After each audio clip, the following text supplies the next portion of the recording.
अगर आपको हिंदुस्तान को बचाना है, बीजेपी को इस देश से उखाड़ फेंकना, ये देश में दूसरी आजादी की जंग होगी। नितिन गडकरी साइंटिस्ट नहीं है, सनातन का ये बड़ा चिल्ला चिल्ला के व्याख्यान करते हैं कि उसके ऊपर ये एक कदम। मैं आपके मुंह से ये समझना चाहता हूँ कि जैसे जाति का जनगणना हो जाती है, ठीक है, जो भी रिजल्ट निकल के आता है उससे क्या फायदा मिलने वाला है जनता को, या क्या आसानी मिलेगी सरकार को काम करने। बीजेपी ने सिखों के साथ कितनी जाति की, बीजेपी सिखों का वोट ले जाएगी। आप मेरी उंगली काटो, मैं खून से इबारत लिख दूंगा। अभी तो ये अंगड़ाई है, आगे बहुत लड़ाई। खामोश ये मंजर है, खामोश किनारा है, तूफान के आने का ये भी इशारा। कारगिल उसी का इशारा है, बिल्कुल उसी का इशारा है। अगर जोर और जबरदस्ती से धर्म का फैलाव, यहाँ सत्ता का फैलाव हो सकता, तो फिर तो कृष्ण के पास तो वो दर्शन चक्र था, वो एक प्यार की धुन से उन्होंने पूरे दुनिया को बांध लिया। ये है प्यार की ताकत। जो नफरत है उससे टूट सकता है लेकिन जुड़ नहीं सकता। नमस्कार, आप सभी का स्वागत है इंडियन ट्रिब्यून न्यूज में। और जैसा कि अभी जो इलेक्शन हुए हैं लद्दाख के, उसमें कांग्रेस पार्टी ने और नेशनल कॉन्फ्रेंस ने मिलकर जो भाजपा का जो सुपड़ा साफ किया है, उस पर चर्चा करने के लिए और आज जम्मू कश्मीर में एक धरना प्रदर्शन हुआ है ऑल पार्टी मीट की तरफ से, उस पर चर्चा करने के लिए हमारे साथ मौजूद है कांग्रेस की तरफ से तरनजीत सिंह टोनी जी। तो इनसे हम कुछ सवाल करेंगे और उन पर इनके जवाब लेंगे। और सबसे पहले स्वागत है सर आपका हमारे चैनल में, हमें आपका कीमती वक्त मिला। तो सबसे पहला मेरा सवाल जो है कि आज जो धरना प्रदर्शन हुआ जम्मू कश्मीर में, तमाम पार्टियों ने इंडियन अलायंस से मिलके एक धरना प्रदर्शन, वो काफी कामयाब भी रहा है। तो वो किस मुद्दे पर था, किस आधार पर था, क्या संदेश वो मांग रहा था? जिस मुद्दे पे पूरे विपक्ष ने एक होके, सामाजिक राजनीतिक तो थे पार्टियां सारी, लेकिन कुछ सामाजिक संगठन भी थे। तो मैं समझता हूँ कि एक बहुत बड़ा ये कुंभकर्णी सरकार जो सो गई हुई है, मोदी सरकार, उसको जगाने के लिए था। इलेक्शन कमीशन को जगाने के लिए था कि पूरे भारतवर्ष में किसी रियासत के चुनाव लेट नहीं हो रहे हैं। करें गुजरात के लेट करके देखें, गुजरात को यूटी बना के देखें तो धज्जियां उड़ा के रख देंगे लोग वहां पर। सिर्फ इस रियासत को 75 सालों में आपने बीजेपी जी की सरकार ने, मोदी सरकार ने, आरएसएस की सरकार ने, तो मैं समझता हूं कि पहली बार हुआ है कि किसी रियासत को यूटी दो हिस्सों में बांट के फिर उनको दो यूटी बना देना। ये बड़ी विडंबना है। मैं समझता हूं कि it is shame on the part of the government that उन्होंने बोला था कि हमने एक टाइम पीरियड के लिए क्या है, हम इसको ठीक कर देंगे। तो लोगों ने माना भी कि पता नहीं 370 तोड़ के 35 उड़ा के पता नहीं कौन सी नदियां बह जाएंगी यहाँ पे, मतलब विकास की, और दूसरा नौकरियां ही नौकरियां होंगी यहाँ पर, ये है वो है, सब तरह के जुमलेबाजी कर दी। लेकिन आज जमीनी सतह के ऊपर देखने को कुछ नहीं है। ये टाइलें 4 लगा देना सड़क के किनारों में, इसको थोड़ी स्मार्ट सिटी कहते थे। ये स्मार्ट सिटी का कंसेप्ट थोड़ी था। आप देखो जरा, आप एक सड़क जो अभी आप देख रहे हो वहां पर अप्सरा के बीच में, वो कोई सड़क है? कोई मतलब पूरी फुटपाथ आगे ले आए हो, क्योंकि उसका कोई प्लानिंग नहीं है, कोई कुछ नहीं है, और क्यास हो जाता है, शाम को वहां से निकलना मुश्किल हो गया वहां के जो। तो मैं समझता हूँ इन सब मुद्दों को जब हमने निचोड़ के जब देखा है कि ये रियासत में मनमानी चल रही है, तानाशाही चल रही है, तो इससे निजात पाने के लिए कि हमारा ये आज को धरने का जो मेन मुद्दा था वो यही था कि हमारी महाराजा की दी हुई जो हमारी विरासत में हमको जो रियासत मिली है, वो रियासत का दर्जा दोबारा बहाल हो जाए। हमारे इलेक्शन जल्दी कर दे अनाउंस इलेक्शन कमीशन, कि जहां जब प्रधानमंत्री जी कहते हैं कि पूरे विश्व भर में डिंडोरा पीटा के भाई वहां पे हमने हालात ठीक कर दिए। फिर आपने होम मिनिस्टर साहब ने भी यही कहा, डिफेंस मिनिस्टर भी यही कहते हैं, तमाम बीजेपी की सरकार कहती है कि हमने हालात ठीक कर लिया। एलजी साहब रोज कह रहे हैं हालात बिल्कुल ठीक है, इलेक्शन करवाने के लिए हम तैयार हैं। तो फिर कौन सी, मुझे समझ नहीं आ रहा फिर कौन और क्या चाहिए इलेक्शन कमीशन को? इलेक्शन कमीशन को भी चाहिए कि दे शुड एक्ट इंडिपेंडेंटली। वो जो बीजेपी की गोदी से उतरना चाहिए उनको अब इलेक्शन कमीशन को, और they should come as a clean, मतलब लगना चाहिए कि भाई अपनी मर्जी से भी कुछ अनाउंसमेंट हो रही है। आप 5 राज्य के हिंदुस्तान में इलेक्शन कराने जा रहे हो, आपने उनको जरा सा भी एक दिन का भी लेट नहीं किया। हमारे आपने पिछले मुझे लगता है 2019 नवंबर 23 को हुए थे, अगले इस नवंबर 23 को 10 साल हो जाएंगे, 10वां साल लगेगा।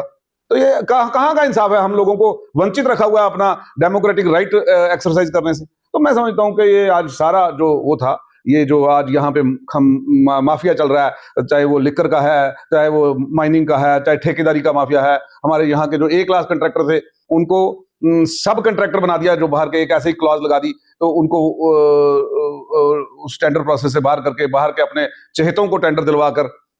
तो मैं समझता हूँ ये सारी चीजें आज लोगों को समझ आने लगी। हमारे बच्चों को नौकरियां नहीं है। आज जहां हरियाणा देश में नंबर 1 की बात करता है, आज जम्मू कश्मीर नंबर 1 हो गया बेरोजगारी में। तो ये भाजपा जो थी, आज देखें पूरे यहां से तो आपने हाल ही में जो हमारा कारगिल में रिजल्ट आया है, लेह लद्दाख कारगिल का जो रिजल्ट आया है, आपने देखा कैसे सुपड़ा साफ हो गया वहां पर। और ये अभी एक छोटी सा ट्रेलर है, जो पूरी पिक्चर अभी पूरे हिंदुस्तान में दिखाई जाएगी। और ऐसे ही ये इंडिया अलायंस वहां जीता है, जैसे ऐसे क्लीन स्वीप, ये जो हिंदुस्तान का ताज ये रियासत थी, बिल्कुल उसके ऊपर से ये शुरू हुआ है। तो ये कन्याकुमारी तक यूं ही सुपड़ा साफ होता जाएगा और 50 साल तक आने वाले में बीजेपी का एड्रेस नहीं मिलेगा। तो जो जम्मू कश्मीर जो धरना था, उसका सीधा संदेश जो बताया जा रहा है कि इलेक्शन कमीशन को ये बताना था कि आप एक्टिव हो, आप इंडिपेंडेंट हो। तो आपको अब जब सब कुछ ठीक लग रहा है, जब अमित शाह जी ने कह दिया, बीजेपी गवर्नमेंट ने भी कह दिया, सबने कह दिया कि जम्मू कश्मीर सब ठीक है, तो फिर चुनाव क्यों नहीं कराए जाते? इस चीज को जगाने के लिए था। दूसरा, जनता को ये बताने के लिए था कि जो तमाम मुद्दे हैं जो बताए जा रहे कागजी तौर पर, वो जमीनी तौर पर कुछ भी नहीं है। लेकिन जो चुनाव में जो देरी हो रही है, अभी कारगिल का जैसे नतीजा निकल के आया, जिस तरीके से भाजपा को कांग्रेस ने चित कर दिया है वहां पे, तो ये तो एक कारण नहीं है कि जो यहाँ पे चुनाव में देरी हो रही है उसका।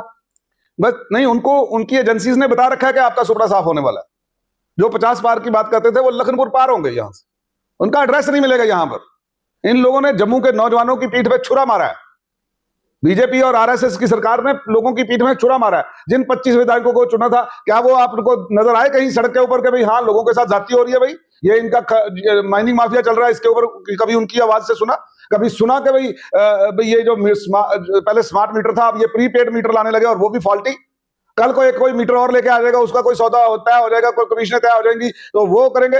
एक कमिश्नर सेक्रेटरी इल्जाम लगाता है पूरी सरकार के ऊपर कि भाई 13,000 करोड़ का जल शक्ति में उनकी गलत जो परचेज है, पाइपें हैं, उसके में घपला हो चुका है, उसका कोई इंक्वायरी ऑर्डर नहीं कर रहा। आप मुझे बताएं कौन जो serving IAS commissioner secretary of the government Jammu Kashmir रियासत का एक कमिश्नर सेक्रेटरी इल्जाम लगाता है कि पैसा खा के कोई बात नहीं बोल रहे? तो इसी चीज का तो जो लोग आज कह रहे हैं कि भाई बैकडोर अपॉइंटमेंट हुई, तो एक्शन क्यों नहीं लेते उन अफसरों के खिलाफ? और जो अफसर आज तानाशाह बने बैठे हैं, हम ये क्लियर कट वार्निंग है उन लोगों के लिए, संविधान के साथ चलें आप, इसी सरकार के साथ मत चलें। आपने संविधान की कसम खाई थी, ना कि किसी के पर्टिकुलर पार्टी की कसम खाई थी कि हम आपके साथ वफादारी करेंगे। आपको संविधान के साथ खड़े होना है। ये हुकूमतें बदलती जाएंगी, कल आज किसी और की है, कल किसी और की होगी। तो आपको वो नहीं है जैसे गिरगिट रंग बदलती है, ये जो ब्यूरोक्रेट्स हैं उस तरह गिरगिट की तरह रंग बदल रहे हैं। इनको चाहिए कि इंडिपेंडेंट और जुडिशियस तरीके से काम करें।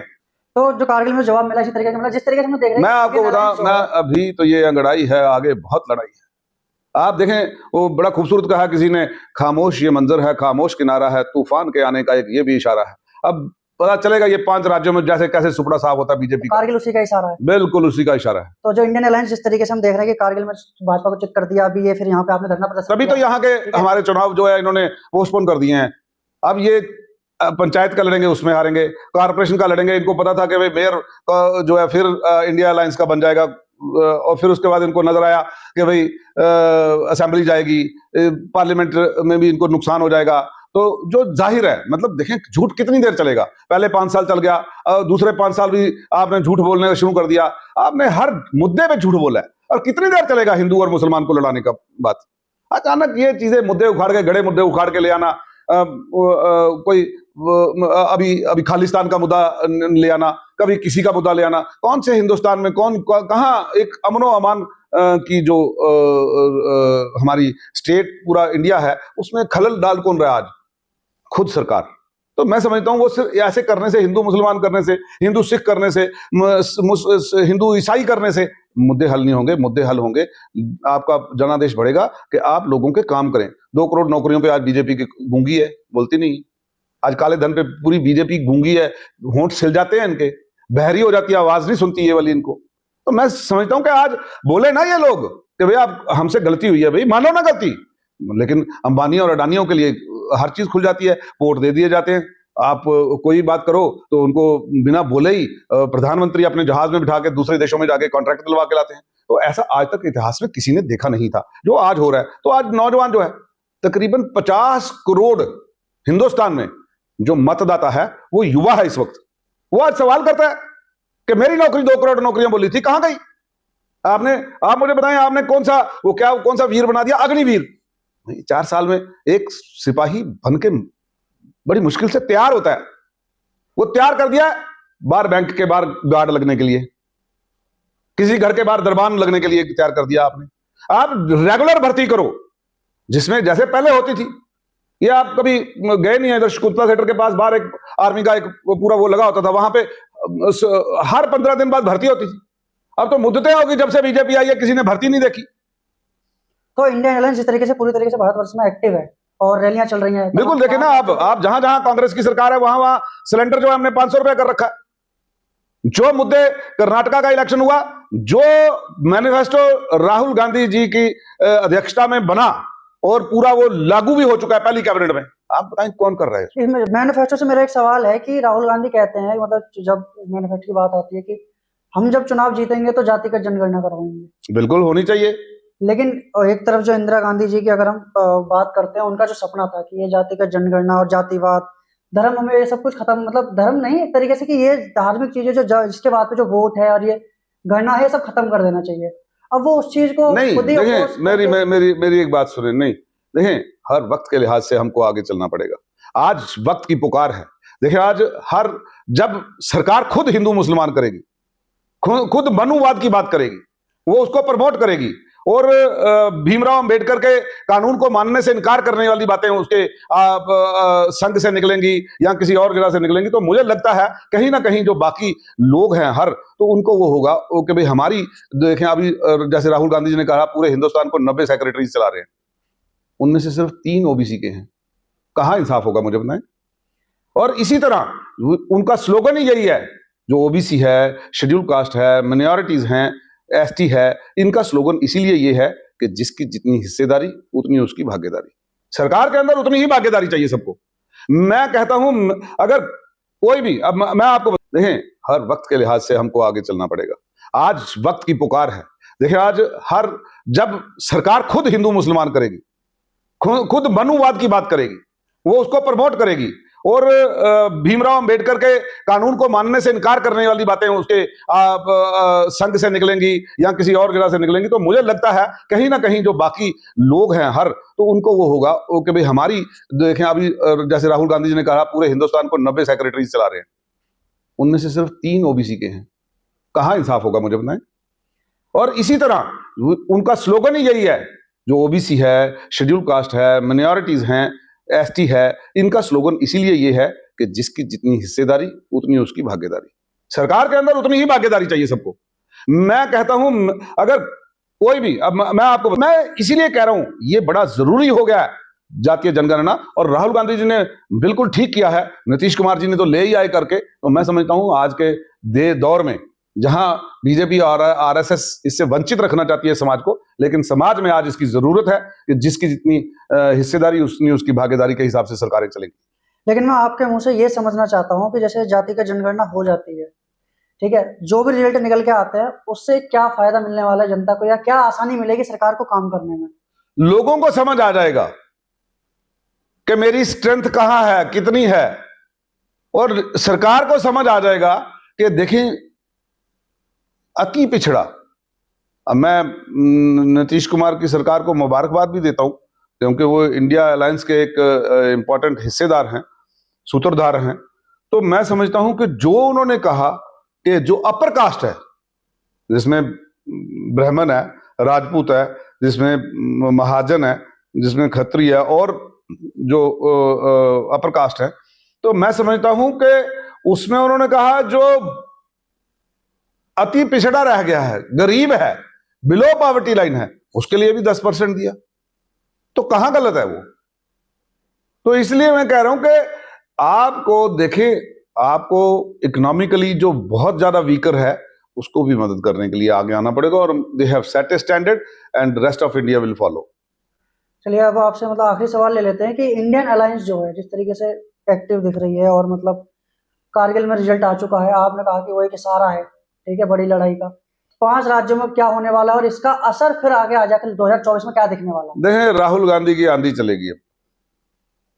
मोदी, देखें एक पूरे हिंदुस्तान में जो इंडिया अलायंस है इसकी बात चल रही है इस वक्त, और जिस तरह से आज मैं एक पर्टिकुलर कुछ हमारे जो राजपूत सभा के कुछ लोगों से मुलाकात हुई मेरी, तो वो कुछ लोग वहां से बाहर से भी आए हुए थे, वैष्णो देवी जा रहे थे, और राजपूत बिरादरी थे, सवा नहीं बिरादरी के लोग थे। तो वो बात चलते चलते उनको मैं धरने के बाद कहीं लंच करा रहा था, तो उनको वैष्णो देवी जाना था, तो मैं उनको लंच करा रहा हूँ। उसके बाद उनसे ये पता चलता है, कहते देखिए जी, हमारे समाज के जो जो सिरमौर तारे थे, चाहे वो किसी पार्टी में हो, हम वो एक मनीष सिसोदिया जो हमारे वो महाराणा प्रताप के डिसेंडेंट हैं, दूसरा संजय सिंह, अब जब से उनको अंदर करा है, ऑनेस्ट और फक्कड़ का इनके किस्म के नेता हैं वो, उनको अंदर करा है, उस पूरे राजपूत बिरादरी में एक गुस्से की लहर है कि आप अपनी सियासी जो है उसको स्कोर सेटल करने के लिए आप किसी ईमानदार को भी गलत तरीके से फंसाने को तैयार हो चुके हो। तो इसलिए ये ऐसे जितने भी मुद्दे होंगे, ऐसी जितनी जातियां होंगी, उससे बीजेपी और आरएसएस का जो है बेड़ा गर्क होगा और इनका सुपड़ा हिंदुस्तान से साफ हो जाएगा।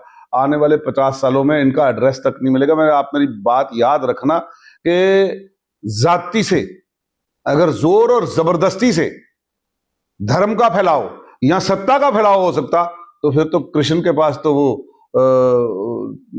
सुदर्शन चक्र था, वो बोलता भाई उसकी गर्दन पे चल जाएगा जो मेरे साइड में आगे खड़ा नहीं होगा। तो मुझे लगता है कि हमें अपने हिस्ट्री से सीखने की जरूरत है, हमें अपने धर्म ग्रंथों से सीखने की जरूरत है। आज आप लोग ये देखें कि उन्होंने तो एक बांसुरी से पक्षी, परिंदे, जानवर, जिसमें हम गाय भी गिन लो, कुछ भी गिन लो, कोई भी गिन लो, इंसान से लेके जो जीव आत्मा थी जिसमें भी, उन्होंने मंत्र मुग्ध करके खड़े कर दिए एक बांसुरी के सहारे। वो क्या था वो संदेश कि प्यार से दुनिया बांधी जाएगी, जो बोल सकता है, जो नहीं बोल सकता, लेकिन एक प्यार की धुन से उन्होंने पूरे दुनिया को बांध लिया। ये है प्यार की ताकत। जो नफरत है उससे टूट सकता है कोई, लेकिन जुड़ नहीं सकता। तो मैं समझता हूं कि हमें अपने धर्म ग्रंथों से संदेश लेना पड़ेगा।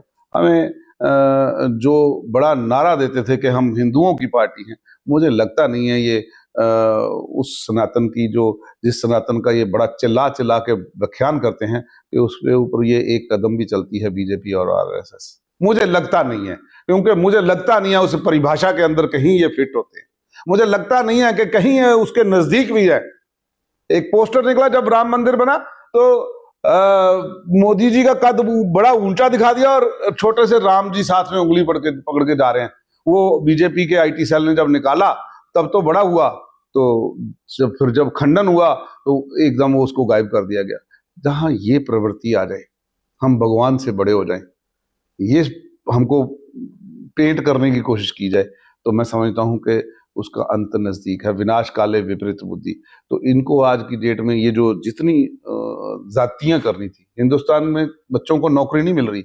आज किसी घर को पूछो, 12वीं के बाद बच्चा हिंदुस्तान में ही नहीं रहना चाहता। वो कहता है मैं बाहर जाऊंगा, बाहर पढ़ूंगा, बाहर नौकरी करूंगा, मैं वापिस ही नहीं आऊंगा। और बूढ़े माँ बाप यहाँ तरसते रह जाते हैं।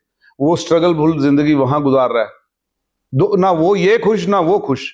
एक जनरेशन जाती है बाहर जाके सेटल होने में, अगली जनरेशन को जो है फायदा मिलता है। तो मैं समझता हूं कि हमारे हिंदुस्तान, जिसको सोने की चिड़िया कहा गया, जब भारतवर्ष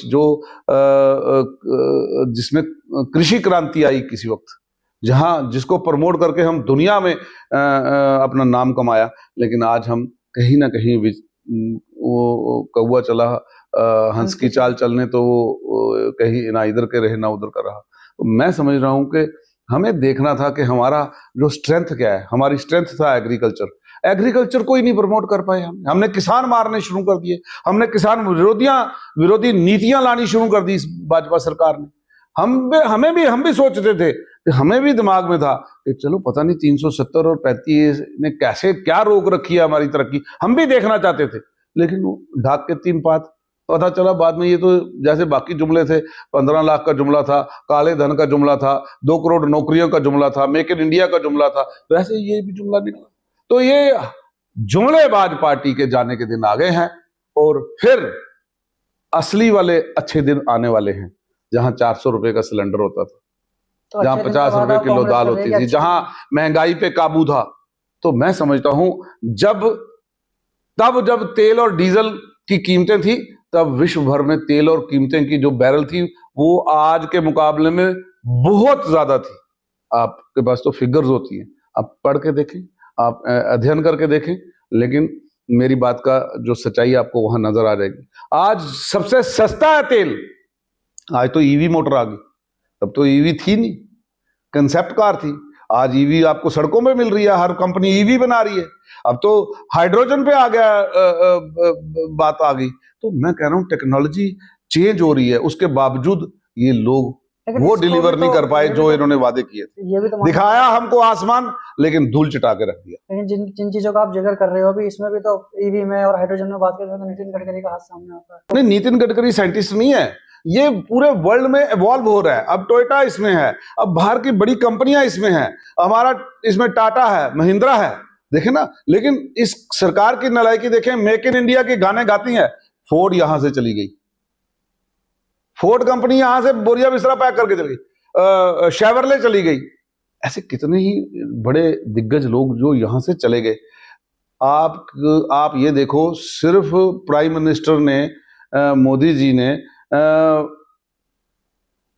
अंबानी के रिलायंस को, जियो को प्रमोट करने के चक्कर में बाकी हिंदुस्तान की तमाम कंपनियां खत्म कर दी। डिजिटल इंडिया सिर्फ वही करेगा, बाकी यहां से वोडाफोन निकल गया। कितनी कंपनियां होती थी,